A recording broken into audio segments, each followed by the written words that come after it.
Lihat.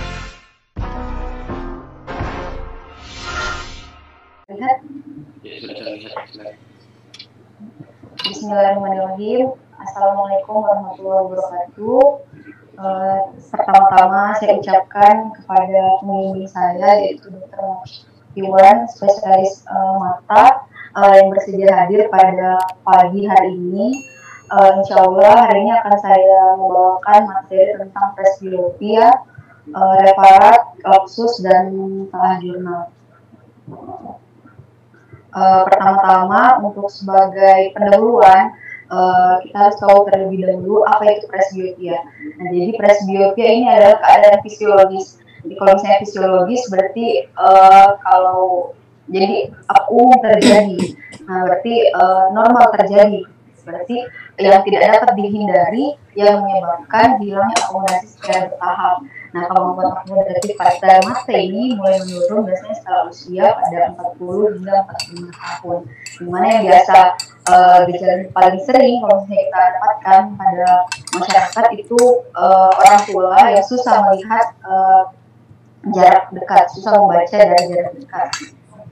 Nah, kemudian berikut anatomi bola mata. Untuk anatomi bola mata di sini saya lebih menekankan pada diameter anterior posterior, di mana ada diameter anterior posterior di sini adalah 24 sampai mm. Kemudian diameter horizontal pada gambar ini kemudian 23,5 mm, di mana ini penting kita ketahui karena semakin kita bertambah usia, elastisitas dari lensa ini akan menurun. Nah, inilah yang akan mempengaruhi salah satu etiofisiologi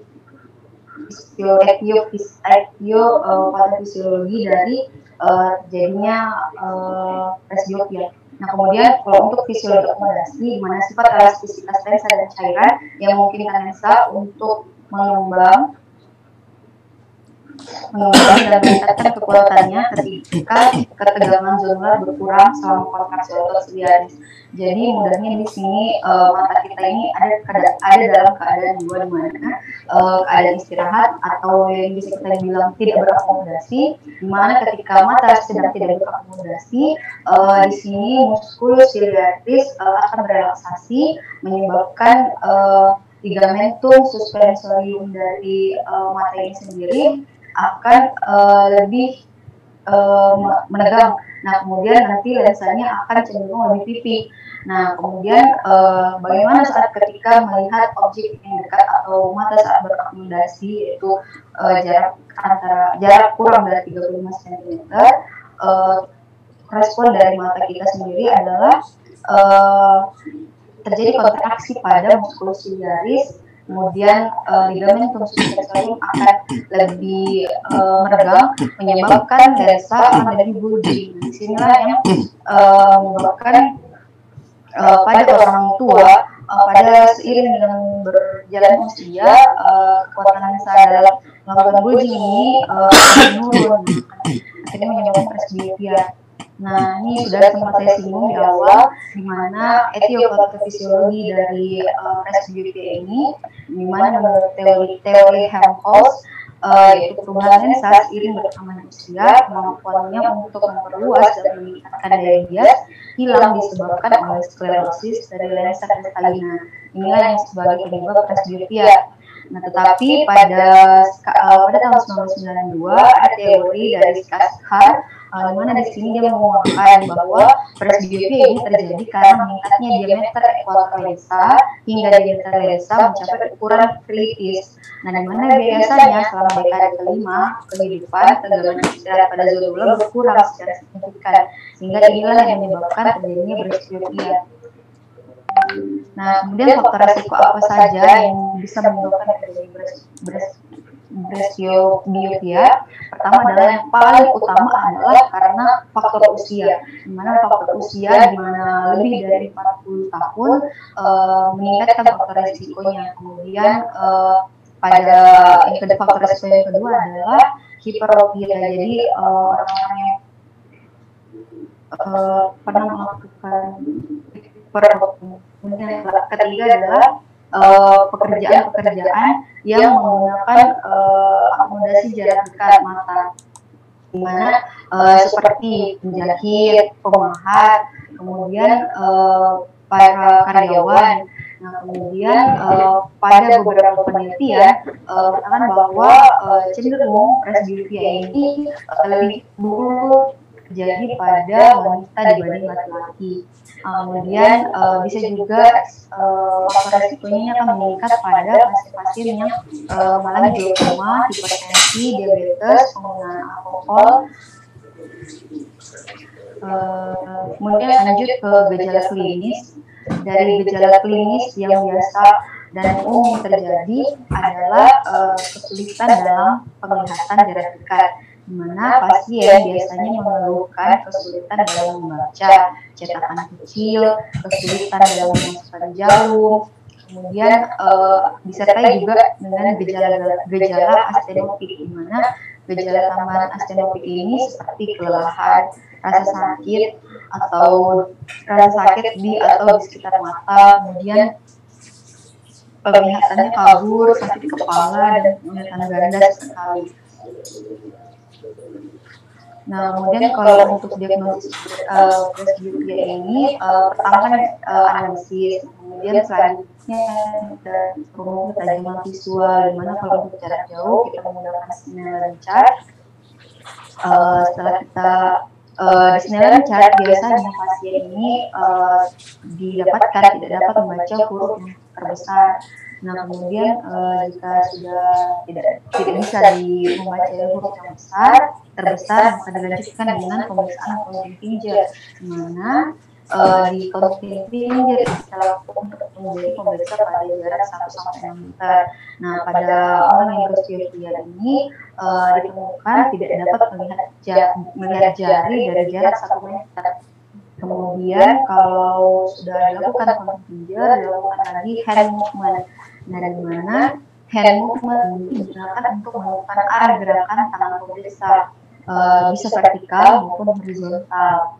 Mana di sini pada penderita presbiopia ini dia tidak dapat melihat gerakan tangan, dia tidak lagi menggunakan perceived light.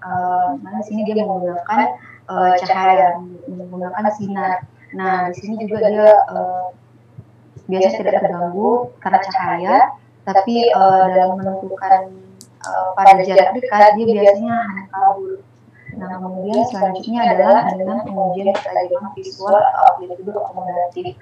Ini ada beberapa tes, di mana di sini tes cat dengan jarak 35 cm dengan iluminasi yang baik dan monokular. Ini bentuk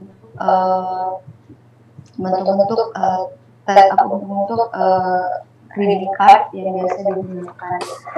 Jarak dekat mana Lighthouse, Near Visual Acuity Test, dan MNRD card. Nah, yang mana selanjutnya adalah mengukur amplitudo dari akomodatif dengan price flow. Di mana di sini yang pertama adalah push up method, di mana dengan bagaimana cara melakukan push up method ini, pertama pasien arahkan perhatian untuk membaca 1 hingga 2 baris yang lebih terlihat dari jarak titik terdekatnya. Kemudian instruksikan pasien untuk tetap memperhatikan chart saat didorong, perlahan dan menyahut jika 1-2 baris yang ditandai mulai buram. Kemudian ukur jarak dari pasien ke chart, nilai yang disebut near point accommodation. Nah, kemudian ketika kita sudah dapat near point accommodation ini, konversi menjadi amplitudo akomodatif dengan 100 ini sebagai konstanta per near point accommodation yang itu nanti bisa dijadikan berapa dioptri. Nah, kemudian selanjutnya adalah diagnosis banding dari presbiopia ini. Yang pertama ada diagnosis banding berupa akomodatif insufisiensi, di mana insufisiensi akomodasi dengan gejala astenopik yang terjadi di bawah usia penuaan fisiologis, yaitu kurang dari 40 tahun, diakibatkan oleh penyakit kronik seperti DM, hipertensi, obat-obatan, namun dapat menetap jika kerusakan pada tingkat lintasan visual atau korteks visual.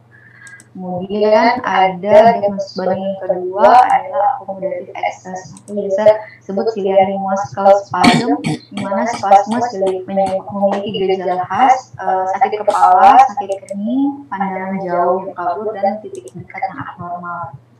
Nah, kalau untuk tata laksana di presbyopia ini adalah untuk farmakologinya berupa koreksi optik, di mana prinsip dasar untuk koreksi presbyopia ini selalu cari tahu gangguan refraktif untuk jarak dan perbaiki terlebih dahulu. Kemudian cari tahu koreksi presbyopia secara monokuler, titik dekat harus diperbaiki dengan mempertimbangkan profesi pasien. Kemudian yang keempat adalah lensa konveks yang terlama tiap individu yang diresepkan harus sesuai dengan titik penglihatan terdekat. Karena koreksi yang berlebihan juga dapat menghasilkan gejala astenopia. Nah, untuk tata laksana koreksi optik, ukuran lensa yang memberikan ketajaman penglihatan biasanya untuk menggunakan kacamata berdasarkan umur pasien. Nah, kalau dia 40 hingga 45 tahun, digunakan 1 dioptri, 45 hingga 50 tahun digunakan 1,5 dioptri, 50 hingga 55 tahun digunakan 2 dioptri, kemudian 55 hingga 60 tahun digunakan 2,5 dioptri. Kalau dia lebih dari 60 tahun dia menggunakan 3 dioptri. Dimana di sini dengan syarat dengan jarak baca kurang dari 33 cm. Nah, kemudian lanjut ada namanya lensa monofokal dan bifokal. Apa keuntungan dari dan kerugian dari monofokal dan bifokal? Kalau untuk dari lensa yang monofokal, di mana di sini kacamatanya siap pakai, dekat atau membaca. Jadi biasa orang awam mengatakan kacamata baca. Nah, di sini keuntungannya tidak mahal, tapi kelebihannya adalah penglihatan jarak mereka akan kabur ketika mereka melihat ke atas, ke sampingnya. Nah, kemudian kalau untuk lensa bifokal atau lensa multifokal, berguna dan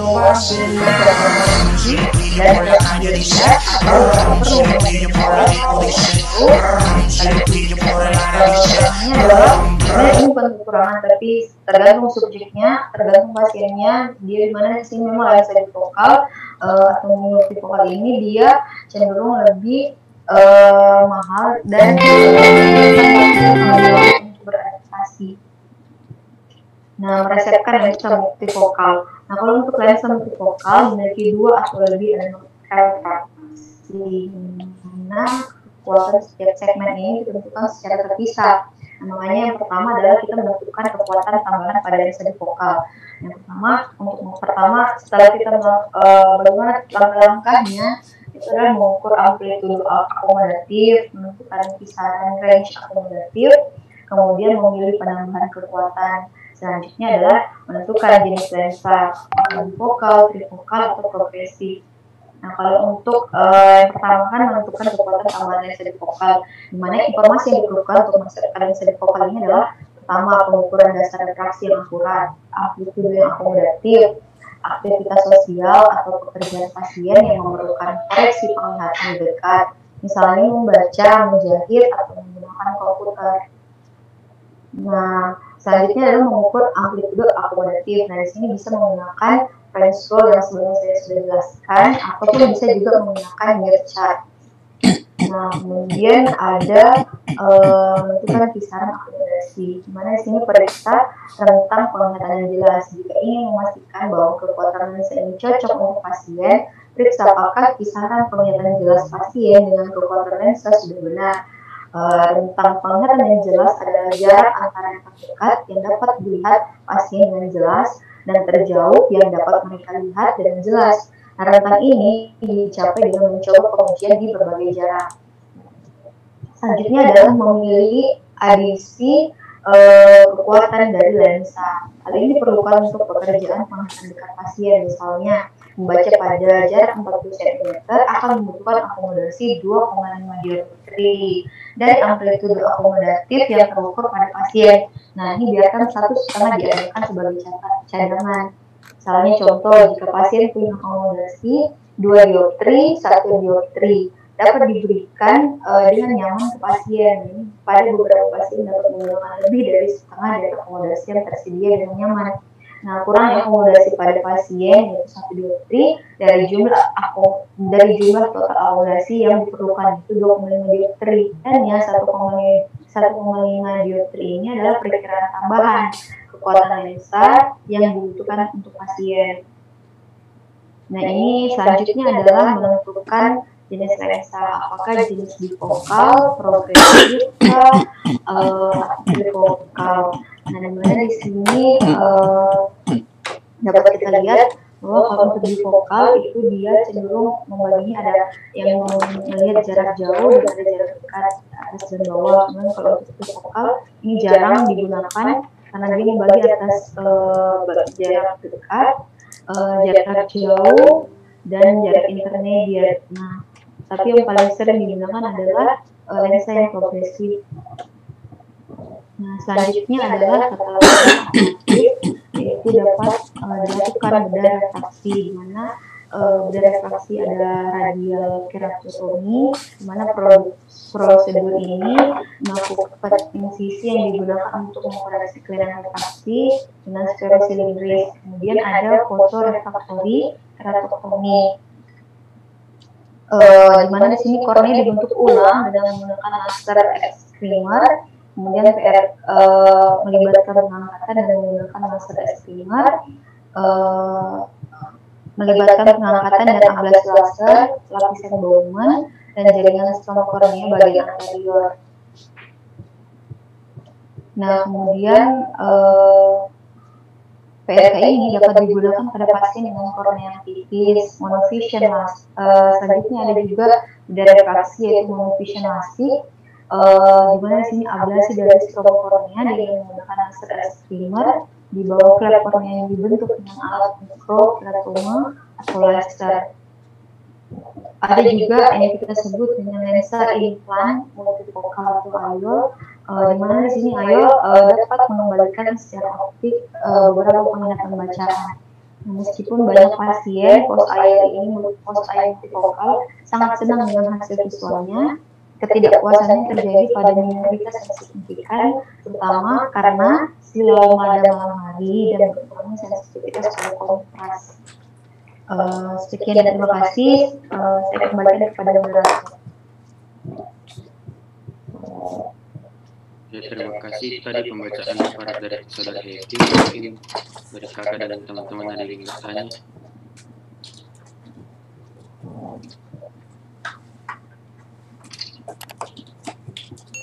Saya ingin bertanya kepada materi, Dok. Yang saya tanyakan itu pada tata laksananya kapan sebaiknya pasien dilakukan penambahan lensa progresif pada kasus pasien-pasien dengan presbiopia.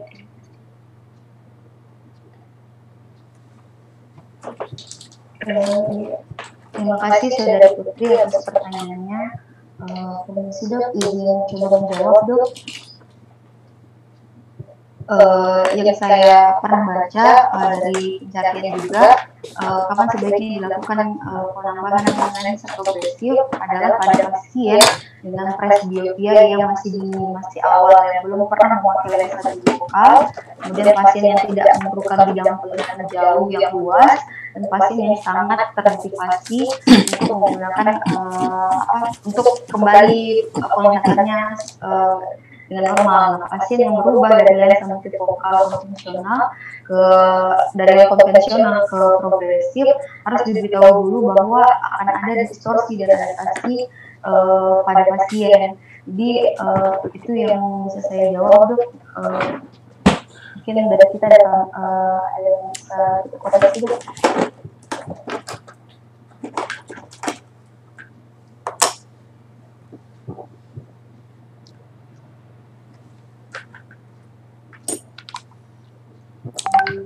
Lanjut dulu moderator. Ada pertanyaan lagi nggak?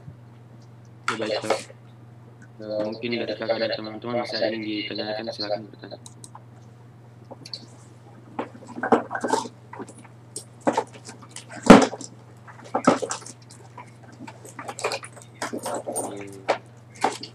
Tapi mungkin masih ada yang ditanyakan. Mungkin saya sendiri akan bertanya.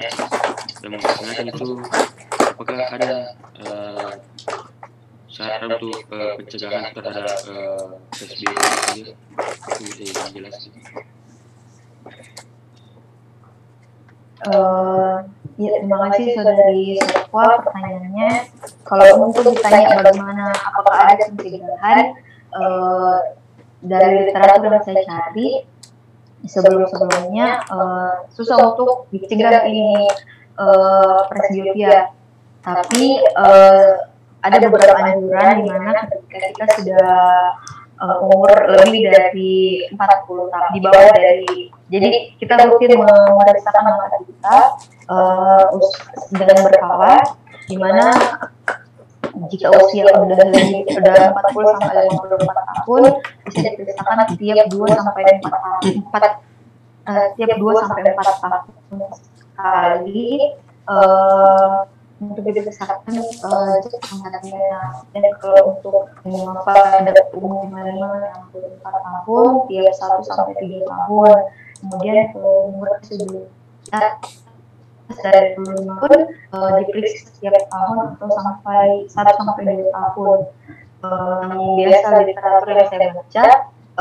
Tapi kalau untuk pencegahan secara spesifik kepada presbiopia ini saya belum ada dapat. Tapi kalau untuk pencegahan terhadap penyakit mata secara general, tapi ini sebenarnya kayak secara general maksudnya adalah kelainan mata yang kelainan refraksi.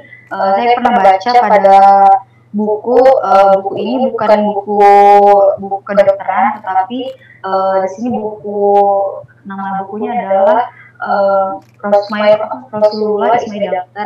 Nah, di sini pengarangnya adalah Jerry Degray, yang mana di sini yang pernah saya baca pada buku itu dia menganjurkan ketika kita melakukan membaca Al-Quran itu akan membuat penjelasannya di dalam buku tersebut menjelaskan bahwa ketika kita membaca Al-Quran akan membuat mata kita itu lebih rileks, karena ketika kita membaca Al-Quran dari kiri ke kanan itu akan lebih elastis dari lensanya, begitu yang saya baca. Mungkin saya kembalikan kepada penanya. Terima kasih atas jawabannya. Mungkin dari teman-teman masih ada yang ditanyakan. Silakan.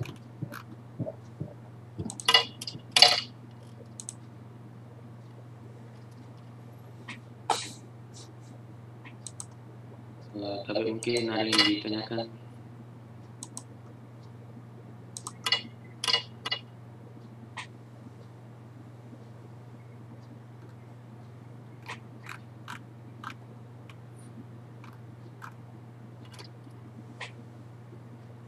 Tapi saya rasa sudah tidak ada yang ditanyakan. Ya, sudah nggak ada ya? Ya, bagus ya presentasinya. Siapa tadi namanya? Lupa aku. Coba tayangkan lagi slide-nya. Sudah ngerti nggak ini? Siapa tadi? Heti Mariati ya? Iya. Ya, coba tayangkan lagi. Semuanya udah ngerti nggak? Cara mendiagnose presbio. Bisa tayangkan lagi. Iya, Dok. Jadi kan ada 2 pertanyaan. Kapan dilakukan pemeriksaan kita curiga itu presbio? Kita lihat latar belakangnya coba. Nggak bisa share screen. Ditunggu. Coba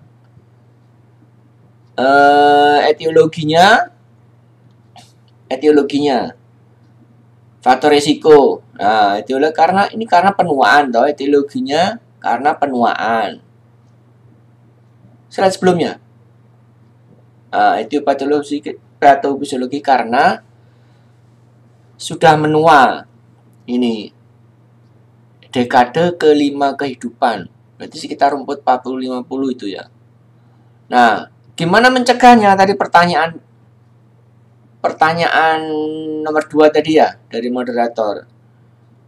Mencegah umur berlanjut ya susah. Untuk mencegah kita masuk ke dekade keempat, kelima, seperti yang dibilang Hedi tadi, ya udah betul. Nah, apa yang bisa dilakukan? Faktor resikonya dikurangi. Slide berikutnya. Nah, faktor resikonya ini yang dicari. Kalau ada perusahaan yang memperkerjakan penjahit, perusahaan yang bekerjakan counter HP, membuat HP itu kan membutuhkan mata dekat, tukang pahat, gitu kan, yang detail-detail. Itu harus rutin dia check up pada pasien-pasien menjelang usia 40. Nah, untuk mencegah, mensiasati kapan kita melakukan pemeriksaan atau mendiagnosa presbiop. Kan ada beberapa jenis presbiop. Slide berikutnya, tadi yang diagnosanya, ini gejala klinis kabur untuk membaca. Terus yang sebelumnya tadi ada dini tadi. Apa sebelumnya ya? Ada prematur. Tadi slide keberapa? Prematur presbiopia. Sebelumnya kayaknya. Lupa halaman berapa. Ya, jadi bisa terjadi pada sebelum umur 40. Sebelumnya ada? Tidak ada dok, ini anatomi. Ada tadi ada 3 gitu loh. Kayak saya kalau nggak salah. Terus. Jadi ada yang istilahnya itu presbiop dini. Tadi kalau disesuaikan dengan hadis Rasulullah, Iqra pertama itu umur berapa Rasulullah? Sesuai dengan ayat yang pertama kali diturunkan.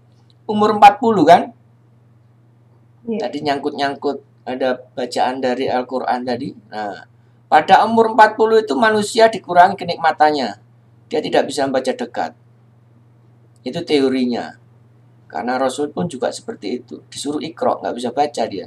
Saya pun kalau umur 40 ini nggak bisa baca kalau nggak pakai kacamata gini. Ya kan? Nah, terus slide berikutnya. Coba saya itu lagi. Slide berikutnya. Nah, cara memeriksanya gimana untuk mendiagnosanya? Itu pertama kita harus screening atau dicek penglihatan jauh dulu. Ya, ini contoh visus ya, visus untuk melihat penglihatan jauh. Pertama itu bisa pakai Snellen card, bisa pakai banyak. Snellen cardnya banyak macamnya, atau ada yang huruf E, ada angka, ada itu. Nah, kalau nggak bisa Snellen card, ya maju pakai counting finger sampai visusnya light proyeksi jelek. LP itu persepsi light, proyeksi cahaya negatif apa ada, itu derajat visus semua standar ini ya. Ini dasar ya pemeriksaan. Setelah ketemu minus berapa, silinder berapa, hipermetrop, miopi, astigmat, baru dilakukan pemeriksaan baca dekat seperti teorinya ini. Slide berikutnya. Nah, baru pemeriksaan. Kok nomor 1 lagi? Seharusnya nomor 2 ya. Itu slide-nya. Ini Hah? Iya. Ya udah nggak apa-apa. Iya, ini Langkah berikutnya baru kalau curiga kita presbiop, curiga pekerjaannya tiap hari menjahit di perusahaan, curiga dia pemahat, curiga dia counter HP, atau itu dengan keluhan astenopia, nggak enak, nggak nyaman berpasir, baru kita cek. Nah, kapan kita tadi ada teori-teori menentukan amplitudo? Nah, tergantung dia pekerjaannya. Pekerjaannya kalau dia memang dekat sekali, ya kita perkirakan dia dipegang pada jarak baca berapa dia, pada jarak berapa dia memegang itu. Kalau dia biasanya dia jarak 30, 30, kasih kertasnya di jarak 30. Kalau dia biasanya 20 pekerjaannya, ya 20 cm masuknya dari matanya. Itu ya. Terus disuruh baca. Di sini pada ukuran berapa dia? Slide berikutnya. Kan banyak macamnya ini, ada American Standard. Nah, ini tadi yang dimaksudkan ya, pada jarak berapa. Kalau kita pakai jarak 30, standarnya orang membaca pakai 30 ya. Itu jarak sentimeternya. Berapa dioptri dia pada itu. Slide berikutnya. Oh, ini lo tadi. Sini diagnosa banding. Ada akomodasi kurang atau kelebihan spasme. Iya. Terus? Oh, sudah ya. Jadi setelah disuruh Bapak pegang kembali lagi ke Snellen Cartadis, ke American Standard. Nah, ini. Tuh, sebelumnya, setelah slide berikutnya. Nah, kalau sudah menentukan kita disuruh baca pada jarak 30 cm, dia bisanya sampai mana? Ditanya. Yang paling atas 60 atau apa ini 6 ya. Kalau Jagger, kalau American Standard ini 5 sampai mana dia? Normalnya itu sebelum presbiop dia paling bawah bisa pada jarak 30 cm. Gitu. Ya. Kalau dia nggak normal berapa? 60, 50, 40 atau yang di Jagger ini berapa? Yang di atasnya. Kemudian dicoba sesuai umurnya. Kalau umur 40 koreksinya plus 1. Setelah misalnya tadi ada silinder atau minus atau plus untuk melihat jauhnya, koreksinya miopia, hipermetrop atau stigmat, baru ditambah hipermetrop. Itu maksudnya monokuler tadi. Jadi pada monofokus maksudnya, monofokus. Jadi ditumpuk setelah ketemu ini minus berapa, ini silinder berapa, terus disuruh baca dengan pakai kacamata yang dia coba, ditambah lagi di depannya sesuai umurnya. Kalau umur 45 plus 1,5, umur 50 plus 2, kayak gitu ditambahkan.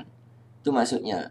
Jadi keluarlah kekuatan dioptrinya itu gabungan total dari minusnya berapa, ditambah umurnya, presbiopnya berapa. Itu maksudnya. Tadi kan ada monofokal maksudnya itu. Terus slide berikutnya. Nanti kita lihat di kasus kalau masih bingung. Nah, ini sesuai umurnya tadi itu. Ditambahkan kalau dia ada minusnya atau silinder atau hipermetropnya di depannya. Terus slide berikutnya. Nah, ini bedanya monofokal sama bikol. Kalau dia ada minus atau silinder, ini nggak ada yang pakai kacamata ya? Nggak ada yang minus. Kalau monofokal, itu cuma satu dari kayak saya gini. Kalau ngeliat jauh, dia kosong. Kalau bifokal, dia ada lengkungnya. Kalau ada minusnya, yang atasnya itu untuk minusnya atau silindernya atau hipermetropnya, baru bawahnya yang tadi gabungan monofokus tadi ditambahkan sesuai umurnya, itu maksudnya. Ya, terus slide berikutnya.